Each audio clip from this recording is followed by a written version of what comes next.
made. SB and Sean breaking through the noise, serving real talk, the genuine choice.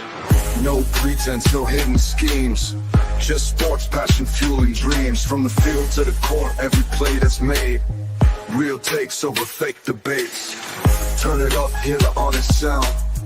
Unfiltered sports all year round. Discussions pure, no masquerade. Real takes over fake debates.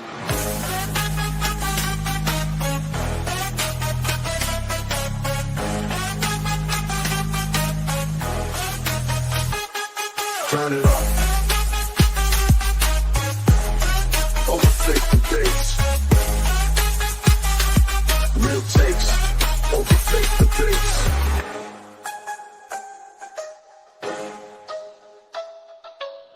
Real takes over fake debates. And we are live. As we talk sports, Sean, where real takes over fake debates. Sean, what's up, brother? Doing good, SB. How you doing, man? I'm doing good. The Chicago winter it kind of started to get ready to hit a little bit, but besides that, can't complain, brother. Can't complain at all. Sean, see you ain't at your usual setup. Obviously, it's your brother. Prayers through everything. I appreciate that you're taking the time out right now. I understand everything going on. So shout out to Sean for the dedication to the show. Definitely salute to Sean. Sean, we got a lot of things to talk about because I get y'all inside. It wasn't planned today because we had stuff going on, but it was so much stuff craziness. And then you see you at Sean hat. It's going on with his team, especially. And Sean just like, all right, look, dog. We got to talk about this. I got to go a second. So look, look, I got to stop what I'm doing right now. We finna come make this happen real quick. So Sean. Which is that's the normal with your Miami Heat, where they try to keep the drama inside. It's kind of blowing over. The Miami Heat just suspended Jimmy Butler 7 games, and now they will fully listen to trade offers. We gonna get into like what kind of what led to it a little bit later on, but what's your reaction to the suspended in general, and are you shocked? If the reports are true, that there have been some incidents that have gone on over the last several weeks with Jimmy. Mm-hmm. I'm not surprised that it got to this point.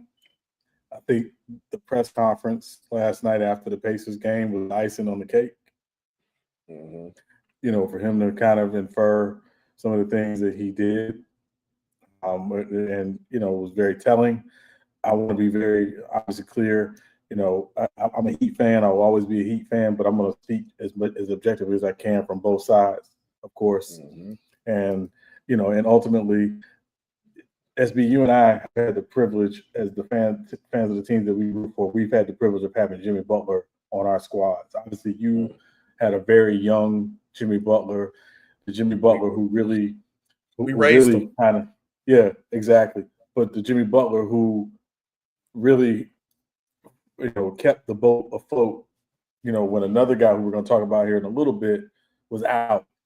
He kind of, surpassed the expectations of his draft status as a late first-round pick, the last pick of the first round, to really become the franchise player in Chicago. Nothing against the other guys that were there, but there was a certain point where you would say Jimmy Butler was the franchise player. Yes. Things didn't end well there for him. There were some other reasons, I think, behind that, which again, you know more of that inside than probably I do. Mm-hmm. But now you look at Minnesota, what happened in Minnesota, you look at what happened in Philadelphia, and now in Miami. I think it's very clear with Jimmy Butler, when Jimmy Butler gets in his Drake, that's in his feelings, things go south and can go south real quickly if you don't get a hold of it. Yes. But let me also say, I think the writing was on the wall for this for some time, going back to the end of last season when Jimmy made the comments about if he was healthy, the Heat would beat Boston, blah, blah, blah. And the organization and Pat Riley in particular didn't care for it. Pat Riley made some comments basically saying, if you're not out there and available to play, you probably need to keep your mouth shut. And apparently Jimmy Butler wasn't a fan of that. And but let's boil this down to what this is really about, SB. When Jimmy Butler wants his money, and you made it clear you're not ready to, or you're not going to give Jimmy Butler his money, Jimmy Butler has a tendency to act out. He did this in Minnesota. Minnesota, because he wanted the extension in Minnesota. Don't act like he didn't want the extension in Minnesota. He did. He comes back, goes to the practice, and has that famous practice where with him versus Cat and Wiggins, and we know the story behind that. All you got to do is listen to the 520 podcast. They'll tell you fully what happened. So, and then obviously in Philadelphia, it was a little different situation, but they basically chose to buy Tobias Harris over Jimmy Butler. And I think Jimmy Butler did, from all accounts, have some issues with Brett Brown and the lack of accountability Brett Brown put on Ben Simmons in particular that I think caused him some issues. We know what you're going to get from Jimmy when Jimmy's all the way there, when he's all the way connected. But when Jimmy's not all the way connected, you're not getting it's different. Emo Jimmy is crazy. For me, like you said, I kind of got like the insight because we pretty much raised Jimmy into the monster that he is because of how he was in Chicago. How he was in Chicago, we had the Tibbs era too. And, Tibbs going to be accountable. And Jimmy Butler came into a situation where Derrick Rose was just out the MVP. And you got guys cursing Derrick Rose out like he a bum off the end of the bench.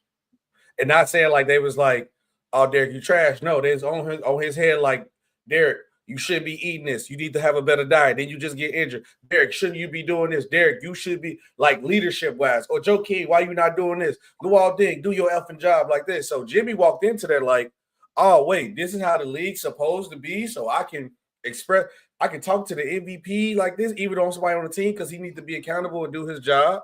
So it didn't help even more. Then Jimmy had to take the responsibility of filling shoes and then end up becoming a star. Because everything Jimmy has done in his career, he had to work his way from the ground up. So off the bat, anybody that got a lot of talent and no work ethic, Jimmy don't like him. Jimmy don't, and that's for a fact. But the main cause of Jimmy's concern is always that, and the second thing is the money. Jimmy Butler won't cause a scene about nothing else but that. In every situation, it has been that. The Bulls, he left because he didn't really like the coach because he wasn't accountable. He felt like he wouldn't hold nobody accountable. He goes to Minnesota. It was the money. And he was also mad at Cat because Cat's work ethic and his talent, and Andrew Wiggins, their work ethic wasn't like how their talent was. Then he goes to Philly.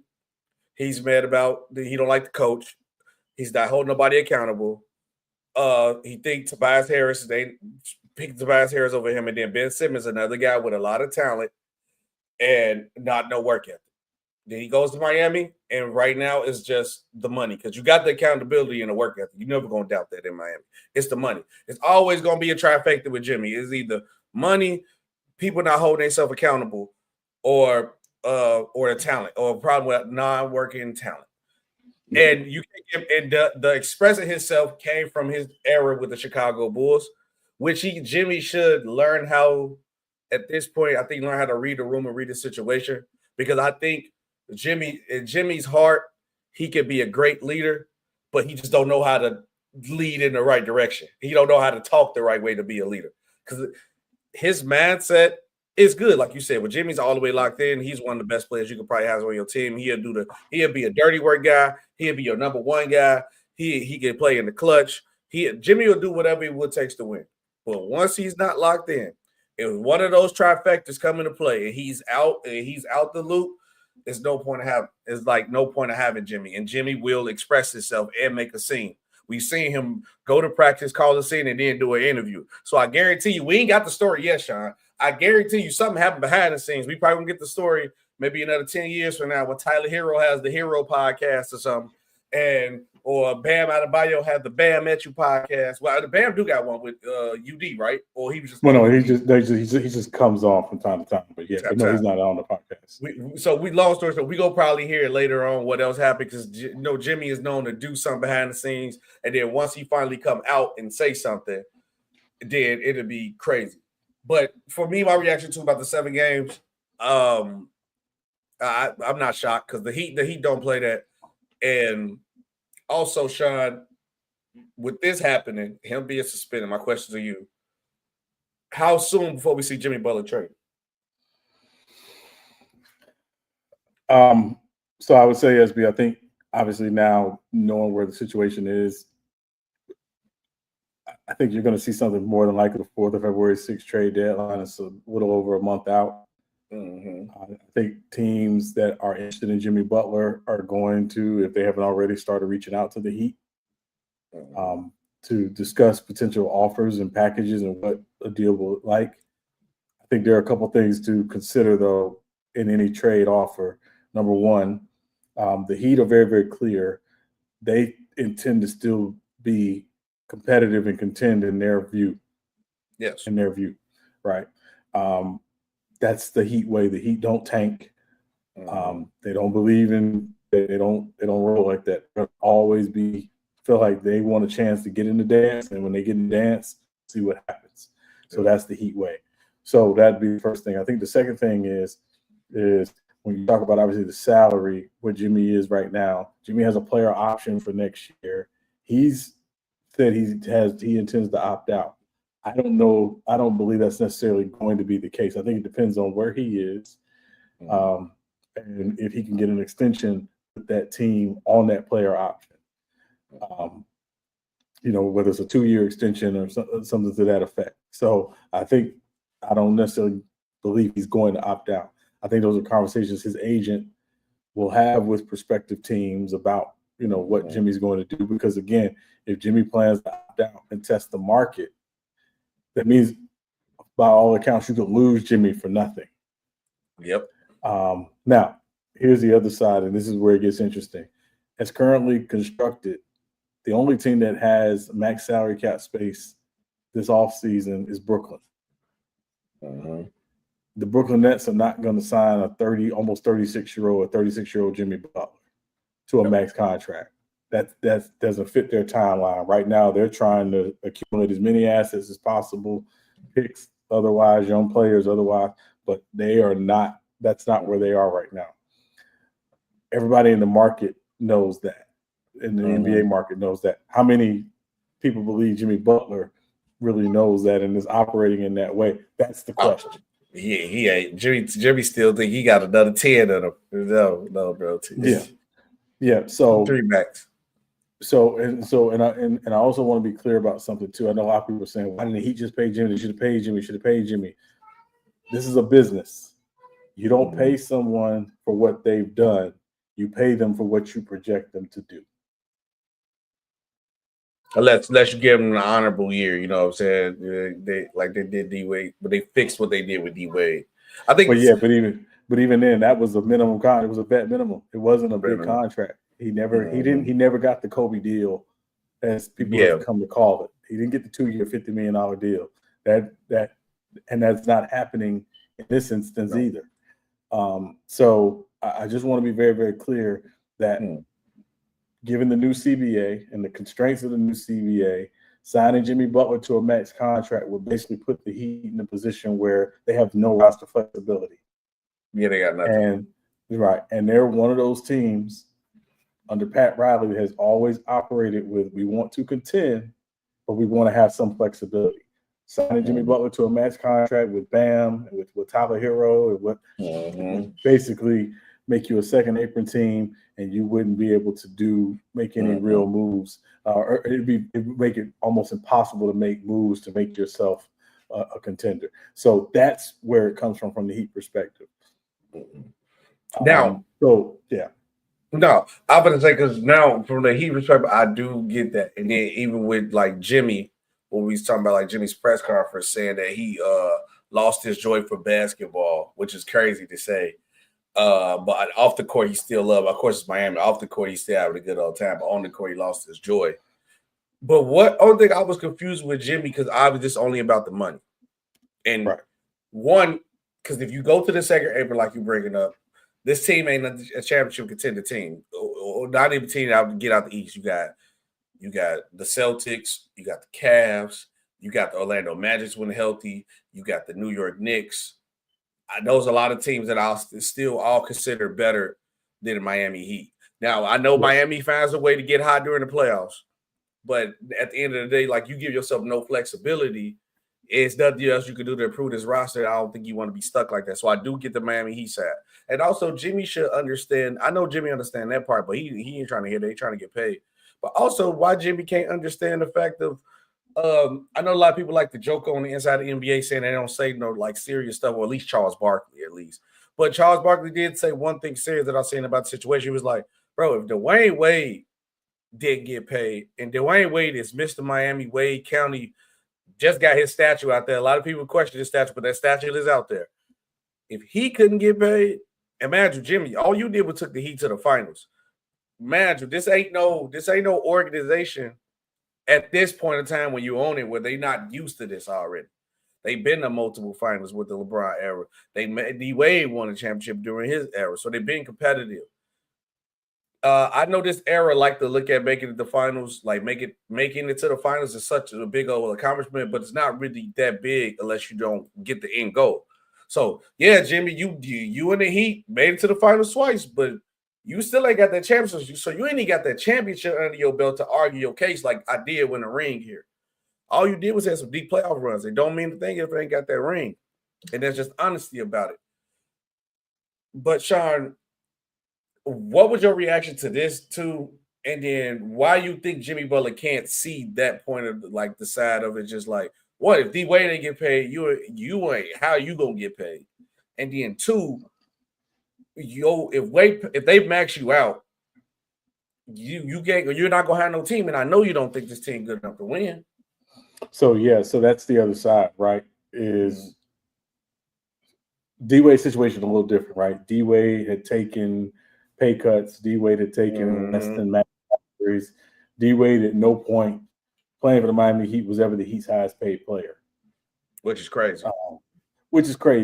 But it's also a function of not so much that you got paid, but when you got paid, because D Wade got a rookie max extension, but Shaq was on the team when he got that rookie max extension. Shaq was the highest player on the team at the time.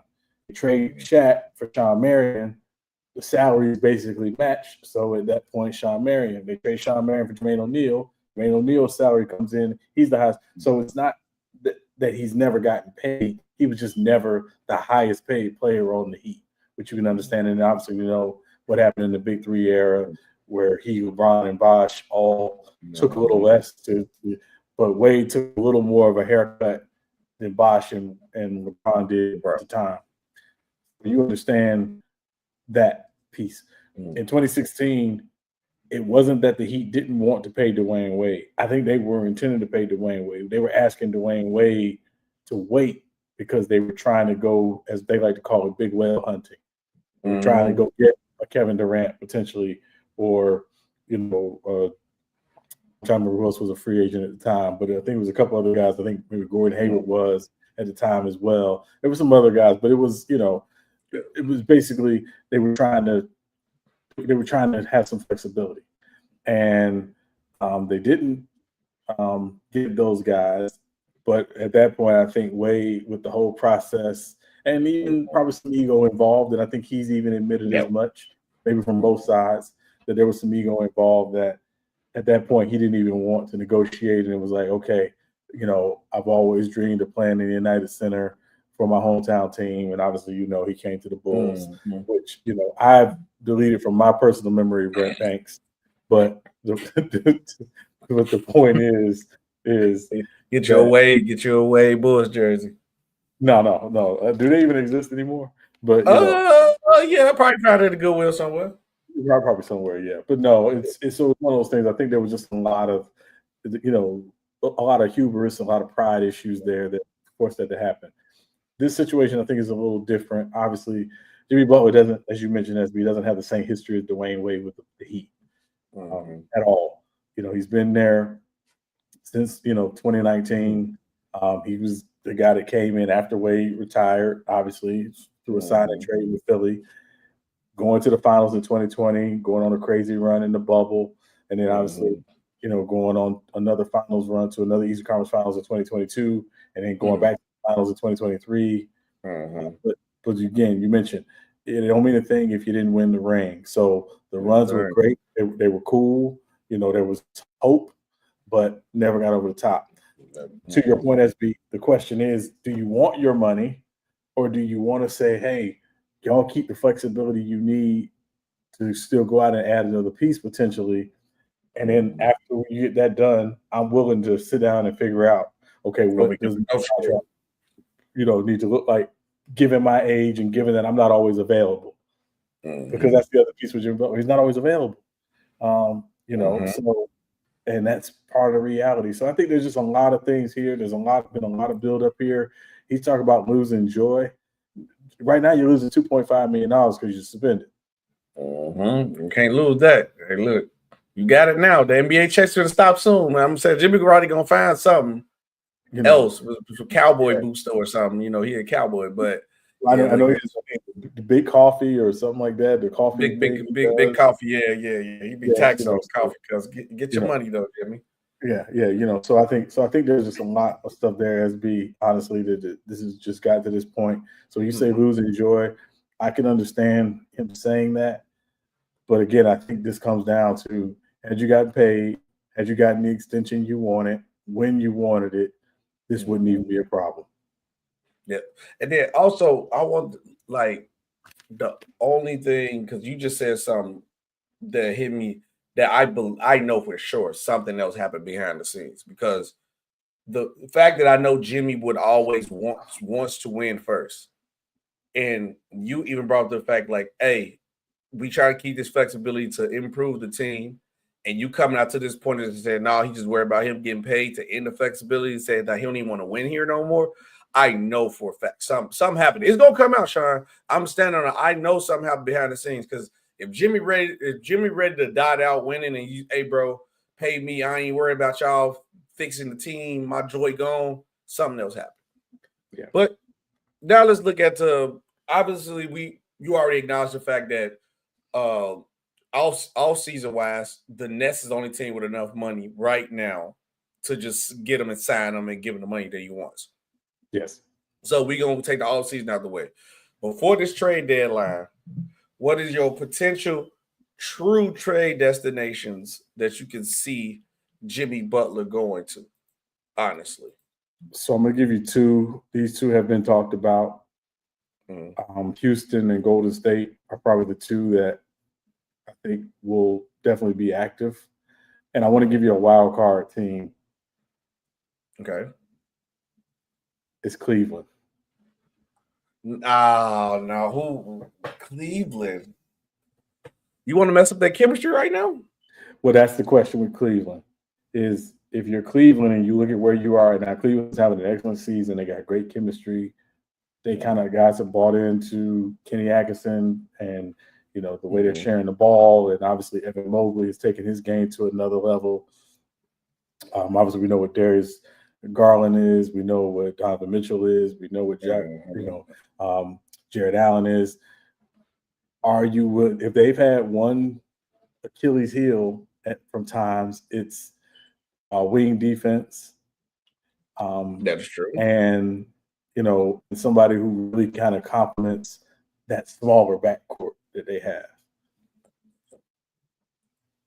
Could you see them? And I'm just throwing out a scenario. Could you see them where they could package Karis LeVert and Okoro and maybe Max Strus? And I'm only throwing this out because I haven't had a chance to research the salaries yet.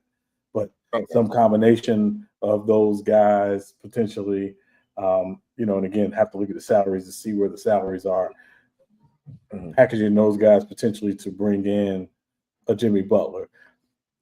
I'm not saying I think Cleveland is making the call. I think they love their team. I think they love their chemistry. I'm just throwing them out as a wild card, given where they are right now in the East. And do they think a deal like that, and I'm asking USB to think like the Cavs, do they think a deal like that is worth it if it puts them over Boston? Now, I could definitely say on paper, it would maybe put them over the top. But my only question and concern is, I defensively, I think Jimmy. He ain't gonna be as young Jimmy, but I think he do a solid job still defensive. Can he still put forth that effort on defense? One, age concern, and him not getting as many shots as he is, and he's the closing guy. And then the other side of the ball on offense, can Jimmy still be effective? Would be more of a catch and shoot guy, because I feel like with Donovan Mitchell there, he's gonna get his shots. Jimmy ain't really gonna be in that many more ISO mode situations. That'll be my only concern. Yeah. So but on paper wise, though, on paper wise, that looked deadly though. That starting five is crazy. Yeah, and that's what I mean. It would be on paper. I mean, it could be, absolutely a beast of a team. You know, I think there's got to be, you know, some willingness to have that conversation, whether they do it or not, you know, remains to be seen. I think, again, it comes down to, how does Cleveland look at their roster and say, where are we right now? Are we absolutely in that place where we know, as currently constructed, we can beat Boston in a 7-game series? And if they don't say that, if they don't see that, is Jimmy Butler the piece that puts you over, given your current construction? And as long as you're not giving up one of your core four, and I think we agree that Garland, Mitchell, Mobley, and Allen are their core four. Yes. Is Jimmy Butler the right piece for that? So that's where I think, again, trying to think from Cleveland's perspective to have those conversations. I don't necessarily know Miami wants to work with Cleveland, but again, at this point, it's not even about who you want to work with. It's what's the best deal, what's the best package, what brings you back, what it is you're looking for, or as close to what you're looking for, so you can move forward with your team as constructed. Yeah, I'm going to say, if knowing how petty Pat Riley would be, if Zion was like 10 to 15 body less fat on him, I can tell you Jimmy would be on the one-way ticket to New Orleans. Let's see how you like gumbo instead of the Palm Beach trees. But I'm looking up like some of these other, like, you know, people do like mock trades. Obviously, I think the Warriors would be high on that list of a team that could possibly get them. I was looking at this one thing from this trade. Like, this is like people who make a different trade machine things. What about Jimmy Butler to the Grizzlies? They said it was like Jimmy Butler, Josh Richardson for Marcus Smart, and a couple other players. But none of those players is like really like their big. So the thing for me, SB, is again, I think I want to, when I say this about guys when they do mock trades, they're only usually thinking about it from one side. Yeah. You got to think about it from both sides. From both sides, does this trade do what we want ultimately? Yeah. A lot of times is, can you get a young player back that's a rising star, which is why I put Houston high on the list. Houston has some young pieces, but they also have some veteran guys on contracts that the money could work. So again, the deal I thought about with Houston was Dylan Brooks, Steven Adams, and either Amen Thompson or Jabari Smith. Now, Jabari Smith just got hurt. So I don't think he would be eligible. He wouldn't necessarily want to take on a injured player. Ben Thompson, I think, could have been or could be someone they would potentially be like, yes, this is the young player we're looking for in this deal. You know, we're taking on Steven Adams' contract. We're taking on Dylan Brooks, but, you know, this offers us, you know, a great deal. Would you accept this trade, Sean? Right? This trade talking about, say, Jimmy Butler, Josh Richardson for Marcus Stark, Brandon Clark, John Concher, Santi Alderman, and 2 first-round picks. Would you take that from the Grizzlies? I mean, the issue for me is those first-round picks probably won't be very high. So no, gotcha. I probably wouldn't. I wouldn't take them. I wouldn't take this deal. What I'm looking for is a young, rising potential star. And none of those guys, nothing against Brandon Clark or Santi Aldana, I like watching the Grizzlies, but I just don't think they're that. If you're the Heat. Do you think you can get a rising star for Jimmy Butler at his age and where he at right now at this point in his career? Well, yeah. So the two teams when I mentioned Houston and Golden State earlier, they have Amin Thompson, they have Jonathan Kuminga. Those two guys, I think, would appeal to the Heat. And again, when you talk about these trades, when you're making a trade, you often have to give up something you don't necessarily want to make the trade work. That's the way it is. Every time a team does a trade, especially if it's a multiplayer trade, there's usually one of those players or one of those picks in that trade that you don't necessarily want to give up to make it happen. But you're doing it because you think this is the move that makes us more competitive, makes us better, puts us in contention potentially for the next however many years you're looking at contending.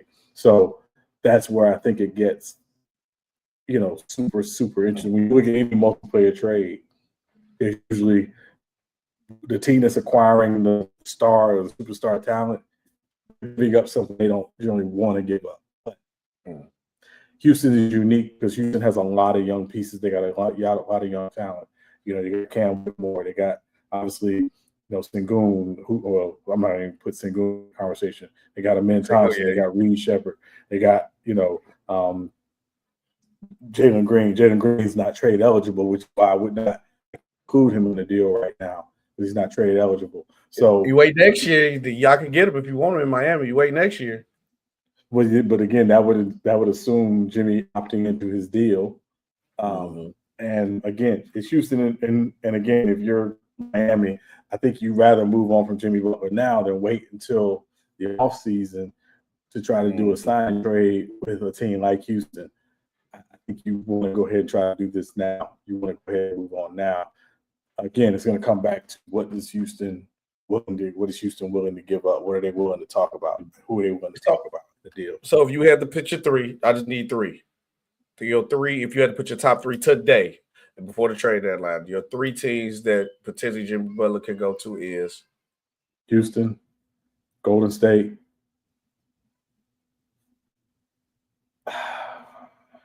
Chicago. He's coming back home now. That'd be crazy. Hey, I'll be what's going on? You know what? I will never count Tibbs out. I'll say New York. Hey, that'll be crazy. He'll roar cat whole time in New York if he bring Jimmy to that team. Yeah. I can tell you that. My three will be Golden State, number one for sure. Golden State is number one. You lucky that Pat Riley don't want Paul George because the 76ers will probably be calling him right now, but I know y'all don't want Paul George. I would go Warriors, Phoenix, and I think the Spurs don't really got nobody. Spurs could be interesting. I was thinking the Spurs because the Spurs trying to get somebody else to partner with me. I was thinking maybe the Spurs. Because I don't see Pat Riley trading them to the East. I'm sorry. I don't see Pat Riley trading them to the East. I don't either. But again, a lot of times it's not what you want, it's what you prefer. You prefer not to trade them to the East, but if the East team is offering the best deal, it's going to be in consideration. I think San Antonio is unique because I don't know if they do this move without Pop being there, and we know Pop is not there right now. I don't think you bring a Jimmy Butler to a team. Obviously, if you're San Antonio, you want to have conversations with Pop about whether or not that would be something worth doing, and whether or not he would be okay with it. Because if he doesn't sign off on it, it's definitely not happening. Definitely not happening. I would say, oh no, y'all want Zach LaVine?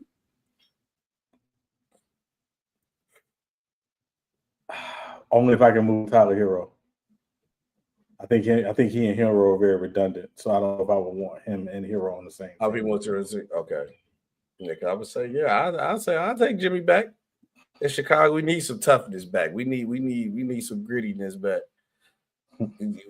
Yeah, we have to see. Speaking of Chicago, though, we got to go ahead and go into my boy Derrick Rose.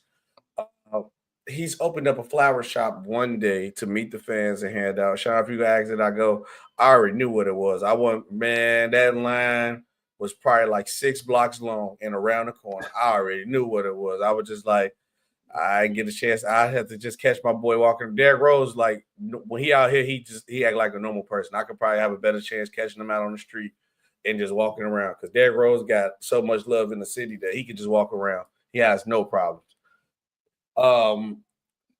But he said why he did this because obviously the Chicago Bulls are honoring Derrick Rose on January 4th. And he wanted to give the people and the fans of the cities they flowers for always showing him love and giving him flowers.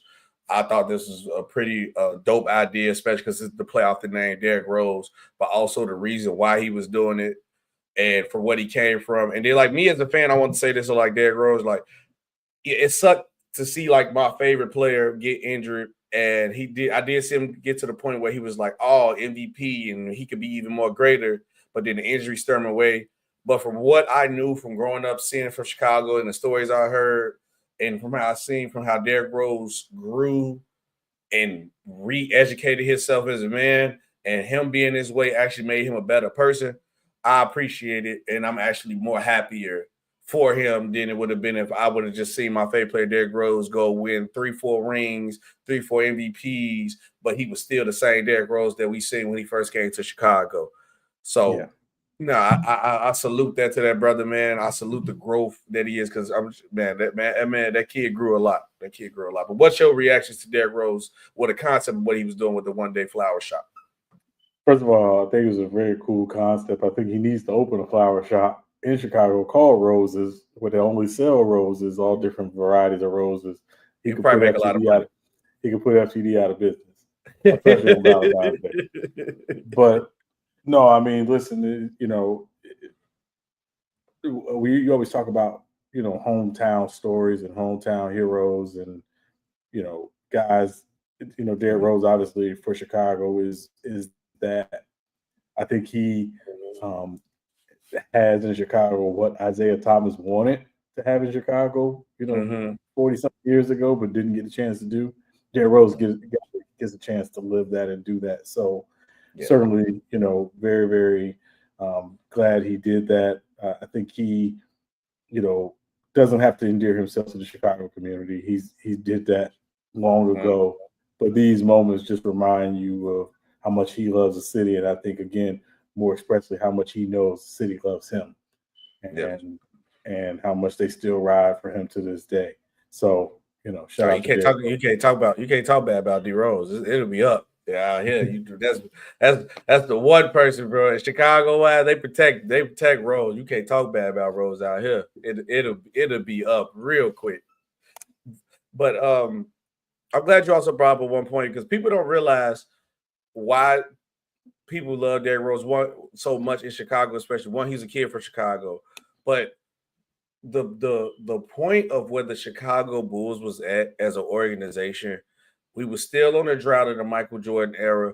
The organization wasn't treating their legends right. It was a problem because of the Michael Jordan era. Then you couldn't get right with no draft picks. We know that our teams was good and competitive. We were just always just a middle of the pack team. People questioning the ownership part of that, him not doing his job with that. When it comes to all around problems with that, treating the legends right, building a winning team, building a new superstar to replace the Michael Jordan part of what you have going on. So when Derrick Rose came up, he flipped the whole script because the Bulls was living off the Michael Jordan era for the longest. Like the Bulls just living off that Michael Jordan era. Like, oh yeah, we losing steam. Hey, here goes Bill Cartwright. Yeah.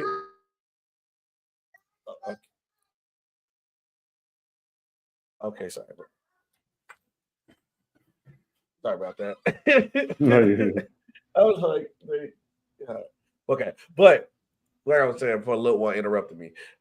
So the Derrick Rose impact was everything that the Chicago Bulls needed, especially to get under the Michael Jordan era, because they pretty much was living in that. They was beating the dead horse. They was milking that Jordan era for the longest. Yes.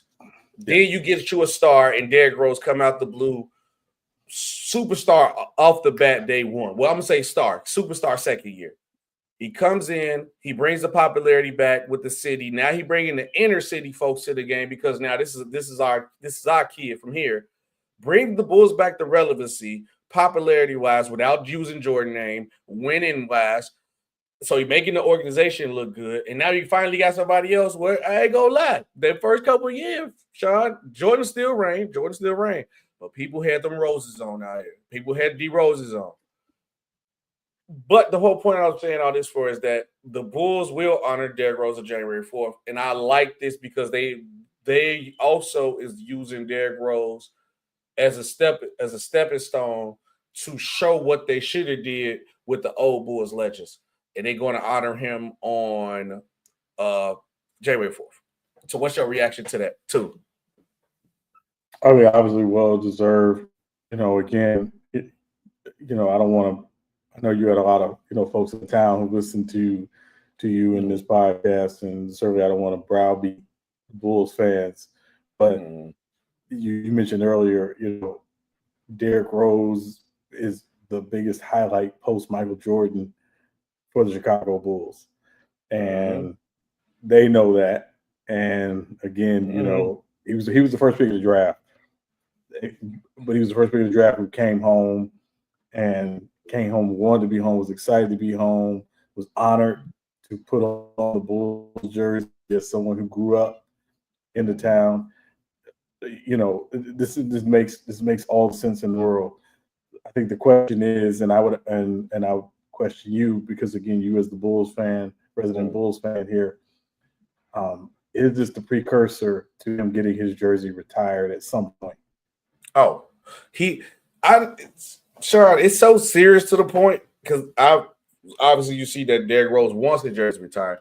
They better retire Derrick Rose jersey. Derrick Rose, what he did for that organization alone, because people talk about like what you do for an organization, and he did it on and off the court. Derrick Rose better get his jersey retired. Honestly, Derrick Rose has did enough for this organization to get a statue because he took us out of dead water.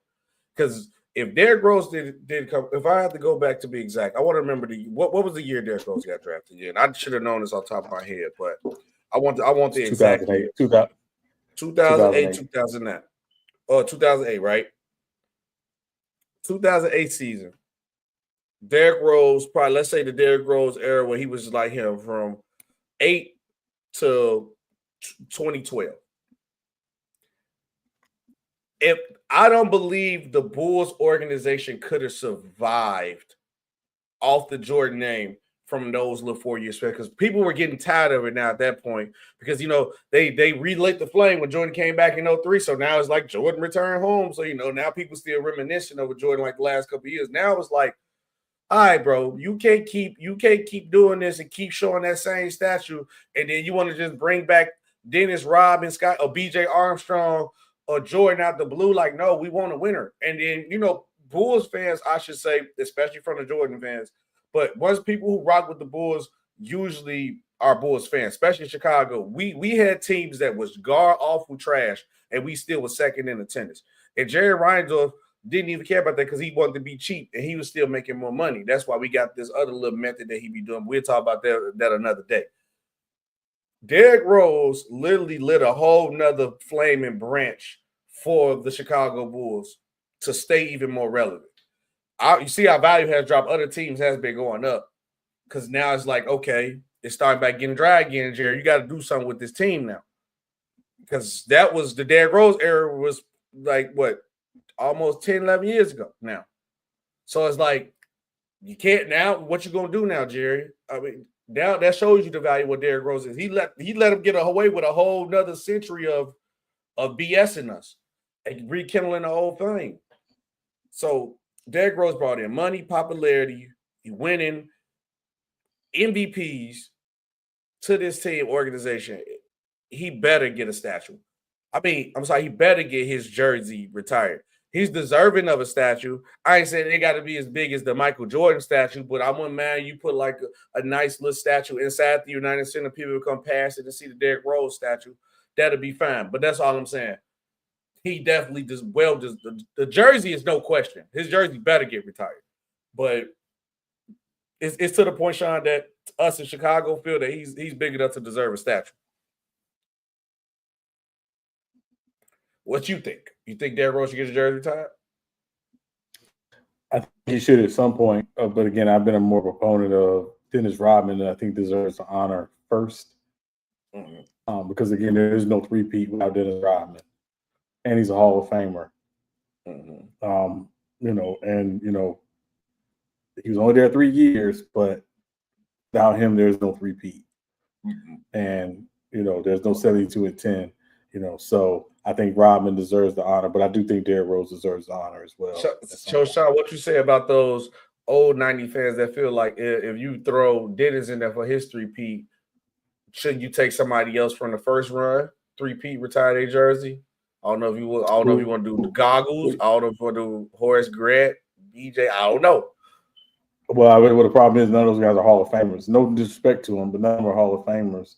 Dennis Rodman was a multiple all-time All-Star and a Hall of Famer. And obviously one of the greatest rebounders and defensive players the game has ever seen. So not taking anything away from them. And the Bulls are one of those teams that are very, very tight. There are only 4 retired jersey numbers in Chicago Bulls history. Mm-hmm. Bob Love, Jerry Sloan, Michael Jordan, and Scottie Pippen. They'll just retire everybody's jersey, but I do think Dennis Rodman and Derrick Rose, to me, should be right there. I know they have banners up for Phil Jackson and for Jerry Krause as well, but I just think it's yes. Yeah, okay. Yeah. We'll see, but Derrick Rose, I don't know if it's gonna happen with Rodman. Should Rodman get retired? 100%. But Derrick Rose, no question. Shall we go to some football real quick because something happened. Eagles will rest Saquon Barkley into his chase for the all-time rushing record. Sean, he's only 101 yards away. And it's such a storybook ending. I remember last episode you raved about how the NFL scheduling changed because now the end of the season games mean more because you play your division rivals. Saquon Barkley's last game probably meant more than anything. This is him breaking a record against this team would have been like his Super Bowl. And the team that he got is the team that released him, the New York Giants. This is a movie script. This is something that you would write. This is something that can happen in the movies. And for you not to give him a chance to do it, I understand the playoff thing that you're worried about. But that you could get injured at any point in time. And sometimes people be so thirsty to rest people, you don't think about your rust that you could get having so much time off. I would have literally told Saquon, look, dog, this is a chance at history and it's against your team. 101. You got the first half. First half, you got to get this record. If you don't get it in the first half, I'm sorry, I gave you your opportunity. That's it. What's your reaction before I get more deep into what my thoughts on it? What's your reaction to the Eagles versus Saquon? Is they right or are they wrong? So I would say this, SB. I think people have to consider those that are opposed to them resting him have to consider the Eagles season. All right, the Eagles start out 2-2. They're their bye week 5. Which means they have played 12 straight weeks without any time off.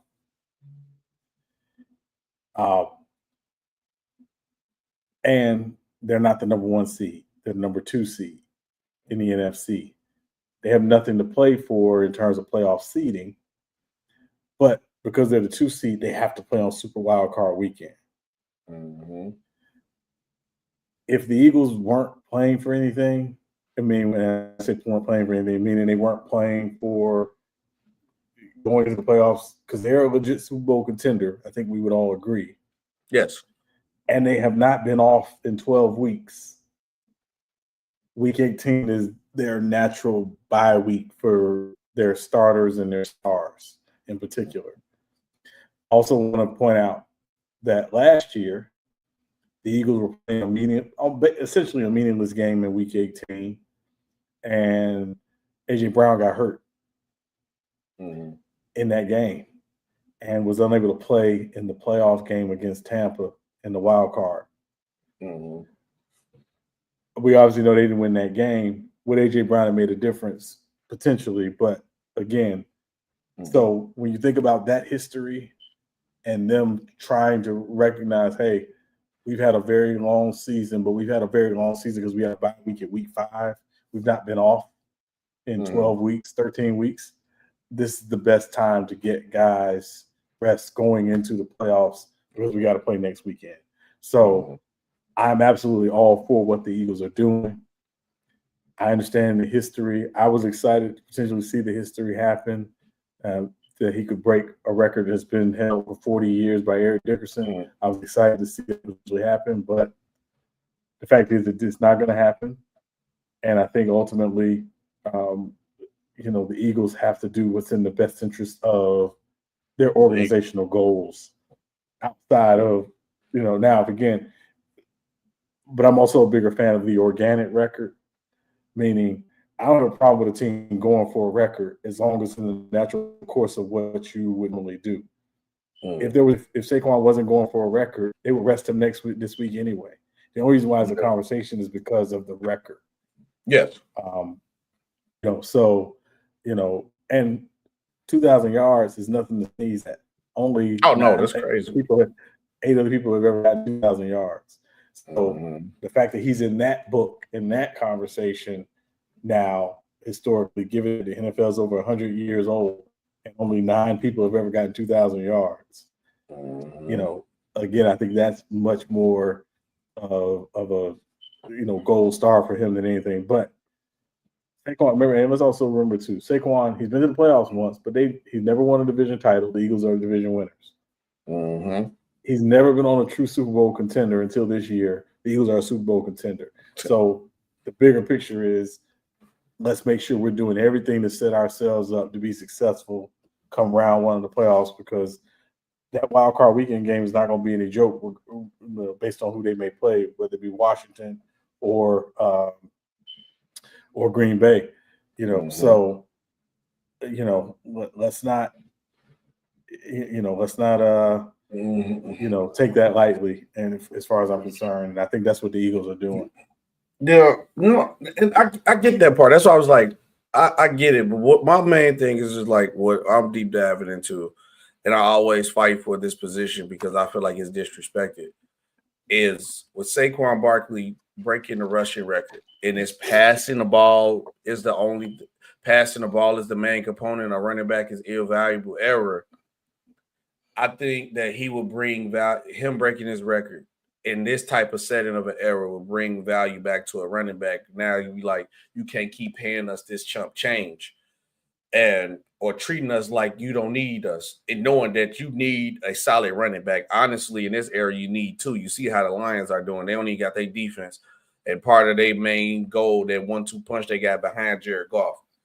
That's the only thing I want is like for it to happen, because now let's have this. Let's have a real football conversation. Not this media-driven narrative of you just got the quarterback carrying the team. He got to throw the ball 50 times a game, and that's the only way we gonna win. Now let's tell the truth. All the championship teams winning because they got that dude behind him who control the clock and the tempo of the game, and then plays in the trenches. And then now if the team getting tired of getting smashed by the running back, and now you run this play action on 2nd and 2, and you throw a 60-yard bomb. But no, we just gonna be like, yeah, look at Jalen Hurts, or look at Patrick Mahomes throwing these bombs, but not the whole time. The guy behind them is making their job easier.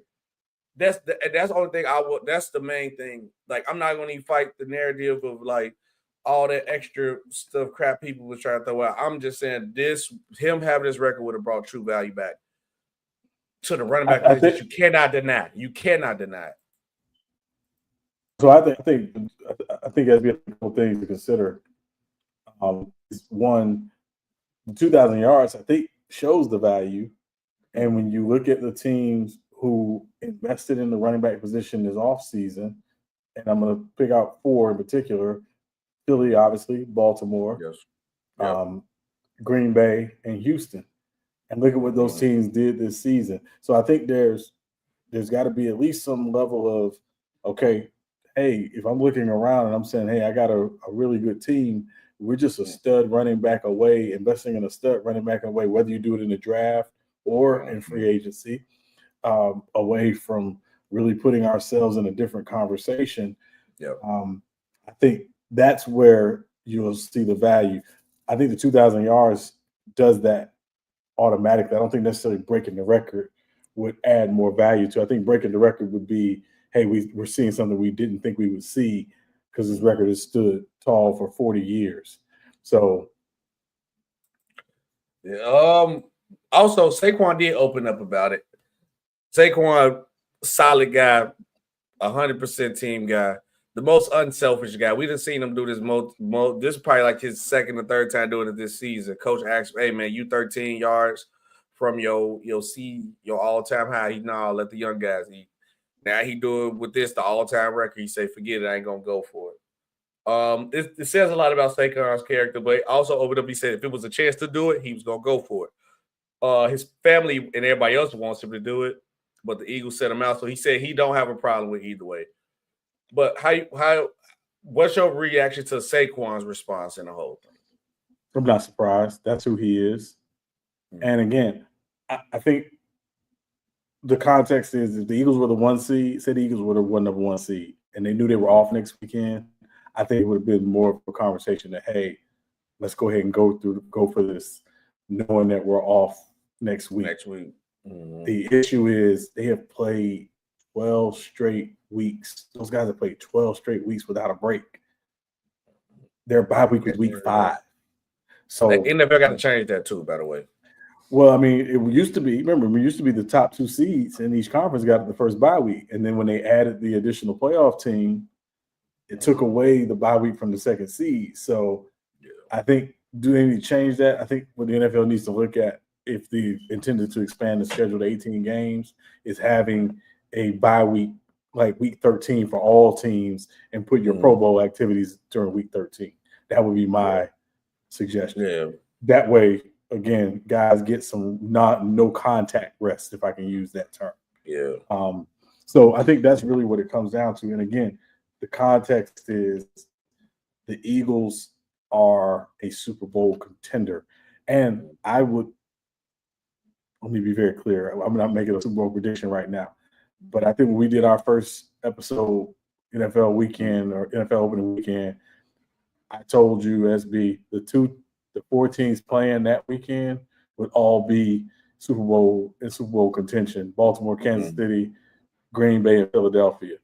I think Philadelphia is coming out of the NFC. That's my play. I think they're coming out of the NFC. So if this is a chance to get guys rest, and not even just Saquon, but also the offensive linemen, get guys rest and get guys, rejuvenated going into the playoffs, because again, they've got to play a tough game either against Green Bay or Washington. This is the week you do it.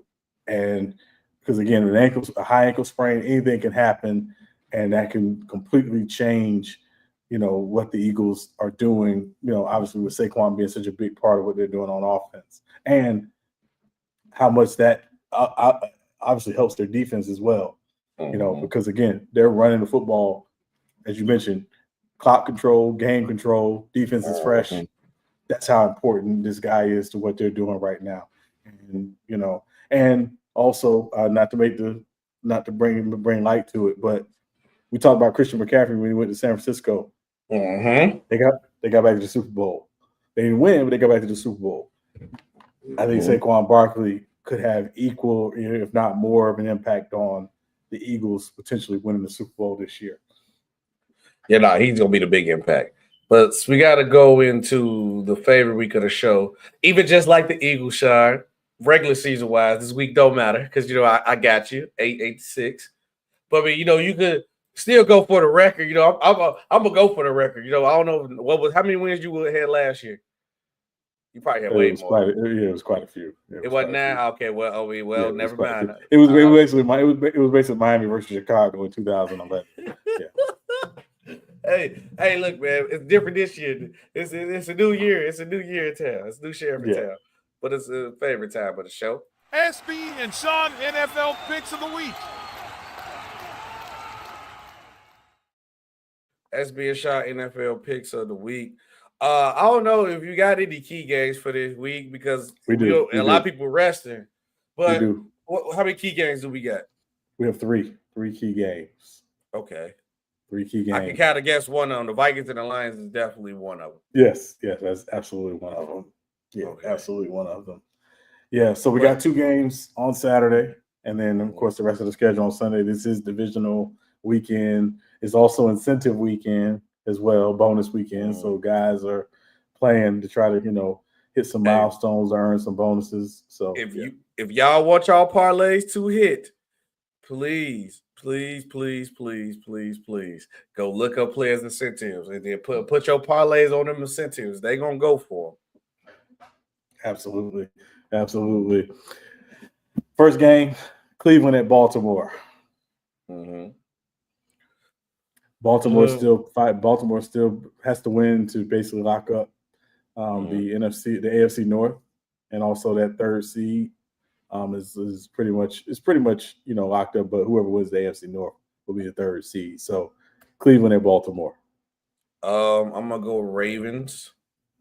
I don't know. Is they resting anybody? That is not their intent. Okay, so I'm because they know they need to win in order to hold off Pittsburgh. So yeah, so I'm gonna go Baltimore because they need this win. All right, and they've already clinched the playoffs, but again, this is to hold off them for the division so they can make sure they host at least one home playoff game. But I'm going Baltimore as well. They got something to play for. Lamar, obviously.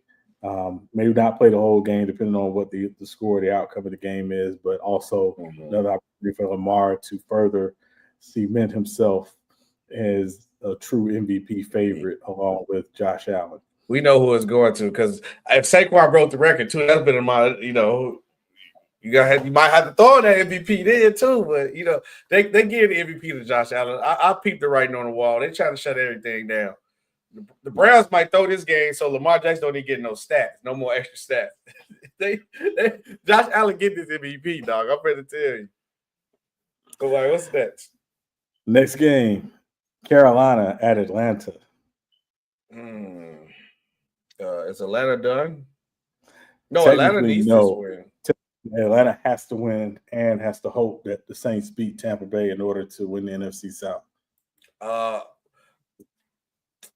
Carolina has been one of those teams that rejuvenate itself at the end of the season. That young team that don't want to play.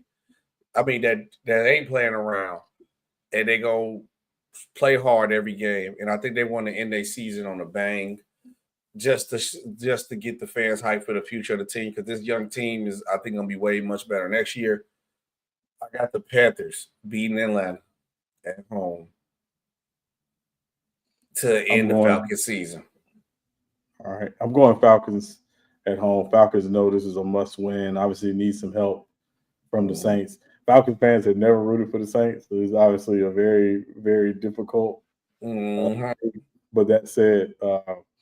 I'm gonna take the Falcons at home by 7. This is my gimme game because I know you're gonna pick the Saints versus Buccaneers. So I know I'm picking the Bucs. They gonna whoop the Saints. So this is my risky game. I took my risky game on this game. If any game to take a risk on, I think the Panthers was a safe choice.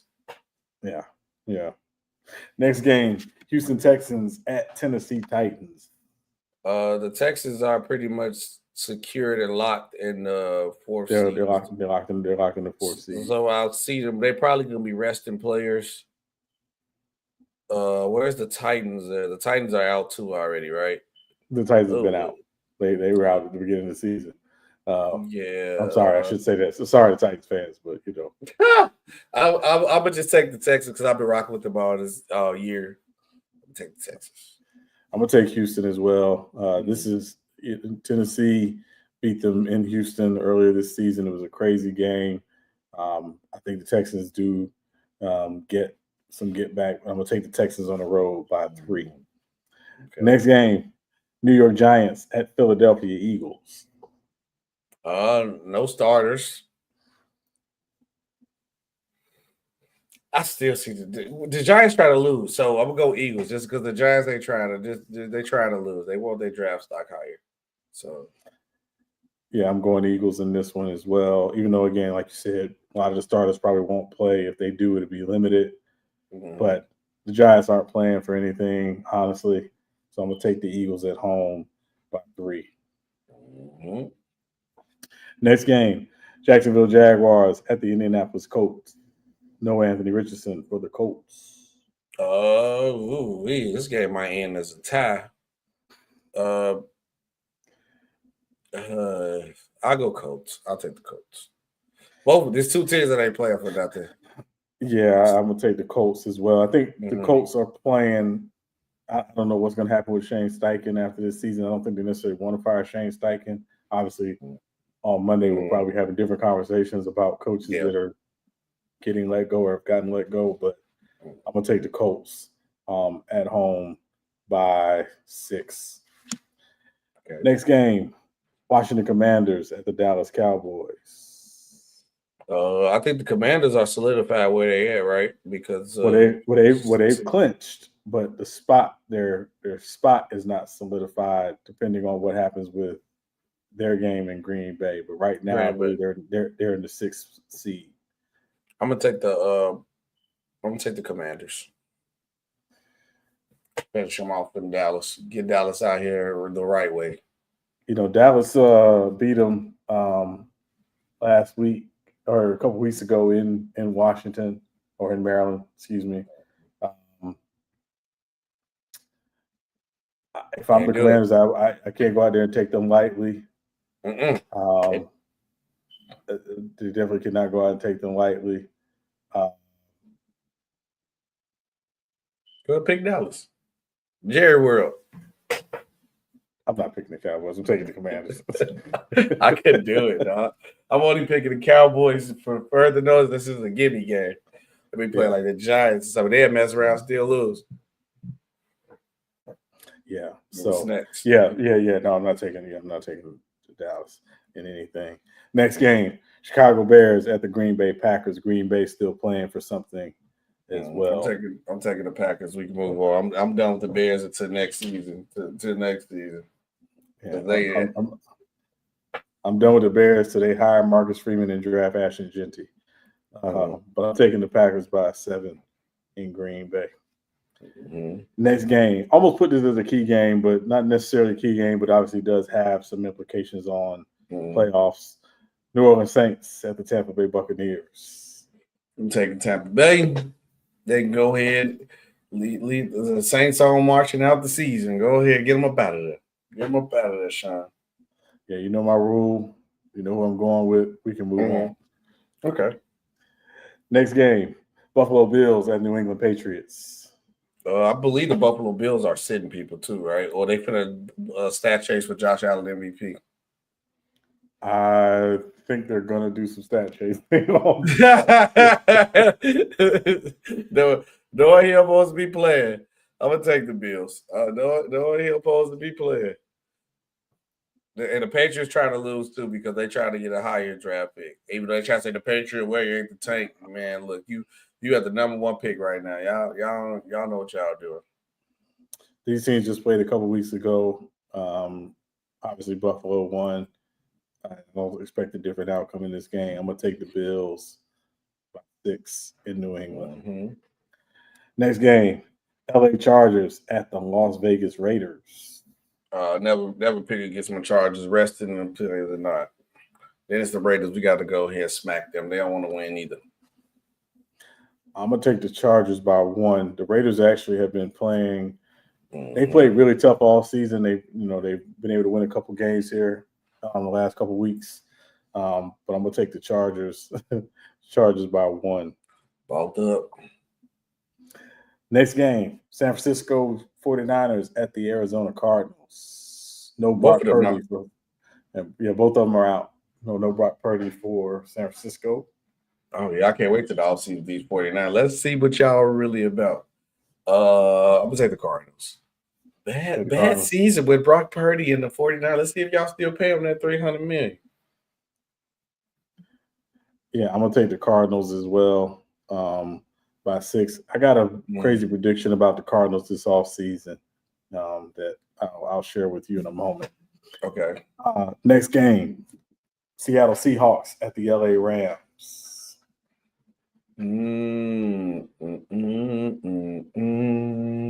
Seahawks not in them. Wait, let me check this. Seahawks cooked, right? Yep. Yeah, they out. LA is nothing they could do to move up. They just stuck at the 3. I'm gonna take LA. I go LA because they at home. You know, backups play better at home. Yeah, I'm gonna take the Rams as well. Even though I do think Seattle wants to win this game, I'm gonna take the Rams at home. Dang! Imagine if Seattle out. If they win this game, they'll be a 10-win team out the playoffs. Tough. Hey man, tough. This is the NFC. I'm not gonna lie. The NFC was better than the AFC this year, kind of top team wise. Yeah, top team wise, I would agree with that. Definitely agree with that. Last game for our key games: Miami Dolphins at the New York Jets. No Tua for the Dolphins, or Tua is not expected. Let me say. Aaron Rodgers, knowing that it might be his last game of his career because he said obviously the Jets don't want him, and I don't see where else he could possibly go. Devontae Adams is a different story. So I got the Jets playing because Aaron Rodgers would probably try to have a Kobe-like last game where he would try to put up 60. So even to definitely stat chase crazy because this might be Aaron Rodgers' last game. So I'm gonna take the Jets. I'm gonna take the Jets as well. No Tua. Miami needs to win and needs some help to get in, but I'm gonna take the Jets at home just because again I expect the Jets to try to go out with a bang. And I don't think it's a given that the Jets don't bring Aaron Rodgers back in 2025, but that's just my thought. No, I'm gonna take the Jets at home. I'm gonna take the Jets at home by 2. Okay. And now we're at our key games of the week. 3 key matchups. First one, Saturday Night Football. Cincinnati Bengals at the Pittsburgh Steelers. One thing I do want to say, Joe Shiesty has been balling out of his mind. They did announce the Pro Bowl quarterbacks. I guess winning don't matter in NFL because Patrick Mahomes got the best record of football. Ain't no way he's not a Pro Bowl quarterback. I don't know who you take out. You can argue that whichever way you want to argue.